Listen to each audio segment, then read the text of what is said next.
Мүмкіндігі шектеулі жандарға қалай көмек беруге болады? Оларға деген аяныш пен құрмет. Барыс қоғамдық бірлестігінің басшысы Андрей Боевтың айтуынша, мүмкіндігі шектеулі жандарға аяныш емес, қолдау қажет.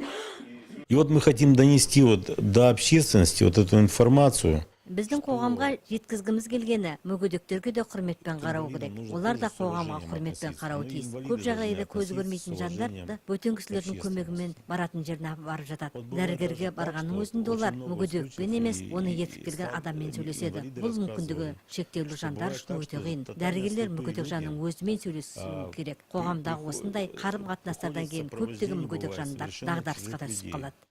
Мүгедек жандарға қоғамның айналасында қарапайым дені сау адамдардан қолдау түсінік қажет дейді бірлестік басшысы. Оның айтуынша тағы бір қиындық, көптеген мүмкіндігі шектеулі жандар ешқайда шықпай төрт қабырға қамалып отырады. Идеи, конечно, у людей есть.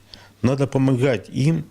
Бүгінгі күнде Теміртау қаласындағы мүмкіндігі шектеулі жандардың 70% ешқандай мүгедектер ұйымда тіркелмеген. Олар үйлерінде тұрады. Мен олардың немен айналысатынын да білмеймін. Олар барлық мәліметті, заңдағы өзгерістерді кеш естиді, ренжіпте жатады. Ал біз олардың бар екендігін білмейміз. Олар бізге келмейді. Біз оларды таба алмаймыз. Олармен байланысымыз жоқ.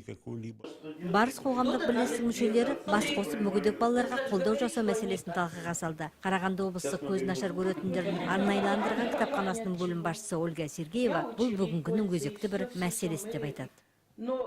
Для того, чтобы как-то интегрировать детей, Бұл балаларды қоғамға араластыру үшін олардың ата-аналарымен емес, мүгедек балалардың өздерімен байланыс жасауымыз қажет. Мүмкіндігі шектеулі балаларға қоғамның көмегі керек. Оларға қолдау жасау қажет. Ең бастысы оларды аянышты көрсетпей, олардың өмірге белсене араласуына көмек беруіміз керек.